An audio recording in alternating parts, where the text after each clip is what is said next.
Hi, everyone. I'm starting the session with a smile, which is what's suggested by Phil and Jesus in the previous session. So good morning, afternoon, evening to everybody, and even good night to people who've tuned in from across the world.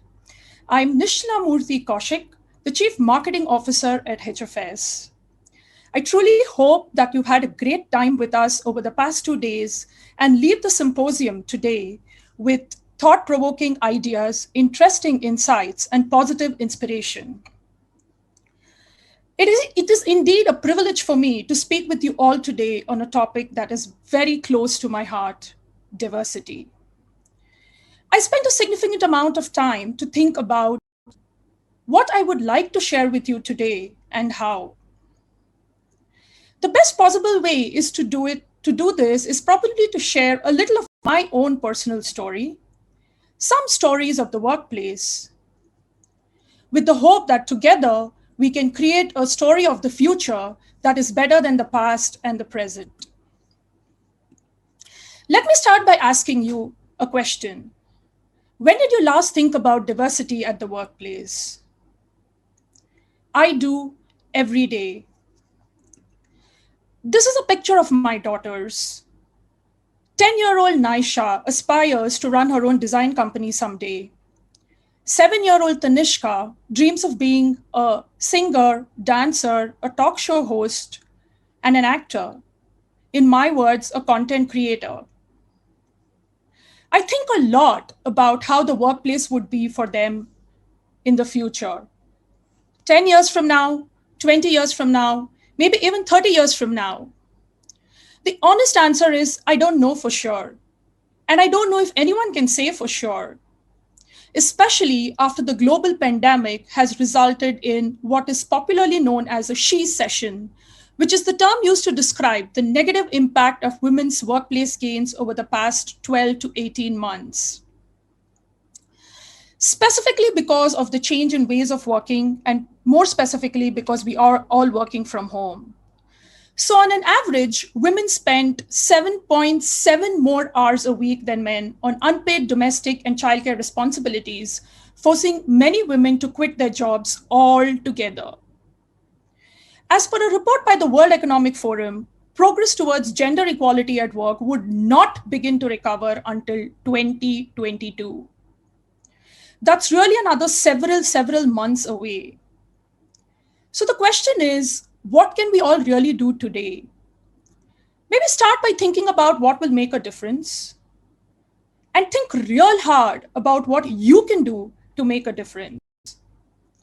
If I do a time travel back in my own life, I'd say that diversity at the workplace came on my personal agenda after I became a mother.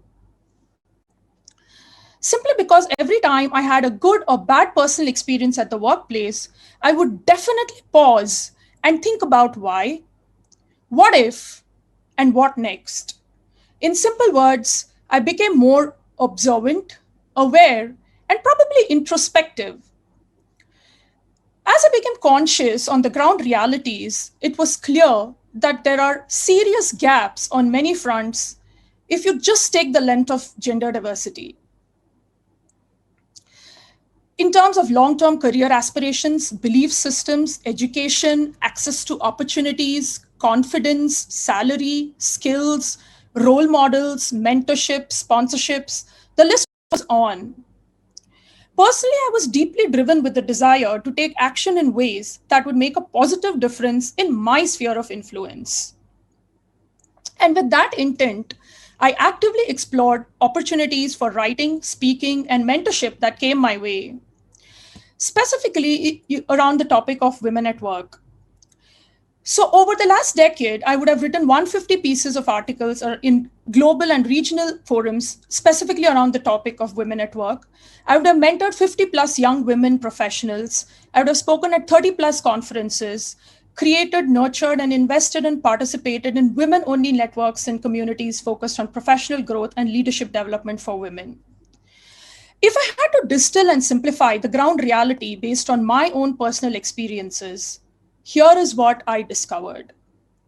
Diversity as a subject is complex, layered, and multidimensional. There are many variables which come into play. These cover aspects of self, family, location, culture, financial standing, childhood experiences, and the relationships we navigate through life. But most importantly, in the long run, the individual mindset matters. It is personal. The will to work and outlook to life plays a very important role in how we navigate choices and make decisions. So, today I want to take the opportunity to share with you some thought starters on advancing women at the workplace and how we need to possibly act together no matter who we are, what we do, where we live, how old we are, because the story of the future which we are writing today can possibly touch the life of your daughter, your granddaughter, nephew, or niece in times to come. So, my first thought starter is, are you even aware of diversity and the nuances of it around you? I will share with you the story of my 11-year-old twin nephew and niece, Dhruv and Dhriti, who went to school one day for a skating competition. It so happened that both of them forgot to take their skates and their skating helmets, both essential for them to participate. The girl did not participate, but the boy borrowed the helmet and the skates from someone else in his class and he participated. This story struck such a deep chord with me. It made me realize that everything else being the same, there are differences between a boy's outlook and a girl's approach to things. They fundamentally are different. So, again, my question to you is, are you even aware of the nuances of diversity around you? My second thought starter is, are you using your voice of influence to advance the case and cause of diversity as part of your everyday life? One of my all time favorite questions to kids I personally know is to ask them about the dreams of the future. As I was preparing for this session, I reached out to 20 plus young girls whom I personally know to ask them about their dreams for the future. This includes girls in the family, my kids' friends, my friends' kids. 7-year-old Myra dreams of being an artist. 11-year-old Ananya dreams of being an IAS officer. 17-year-old Akanksha dreams of being a CEO. And 22-year-old Shrishti dreams of a life of freedom and independence. They have beautiful dreams, dreams which will possibly take them into a range of industries like healthcare, government, technology, design, entertainment, and arts. But once they set foot, how far will they go? No one knows for sure. Do they have enough guides, mentors, role models, sounding boards to help them navigate their career and life choices?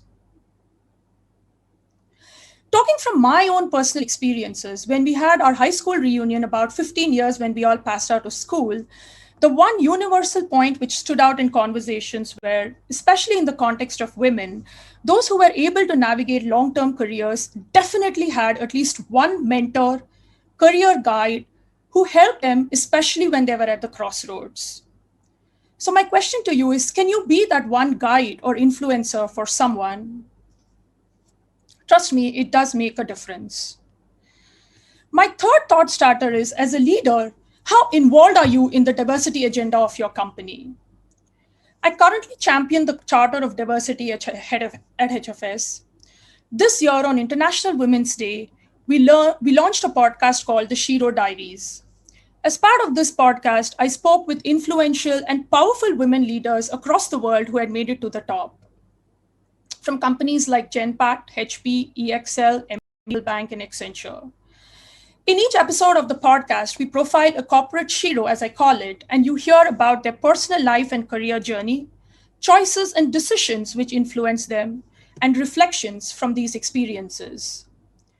As I was thinking about the common insights from these podcasts, there were a few which stood out for me. One, for meaningful long-term change on diversity, it has to be a priority for the board or C-suite. It has to start at the top.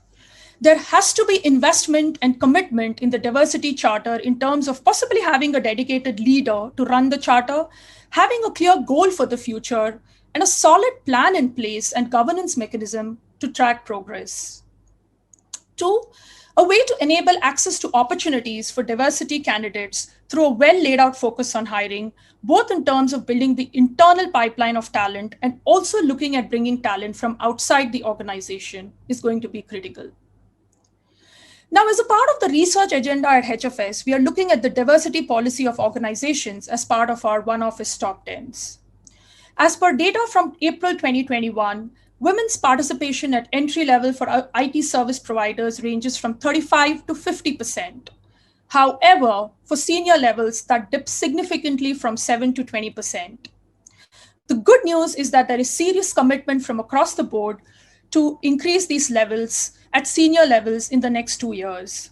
The need of the hour is really how best can we have diversity at the top?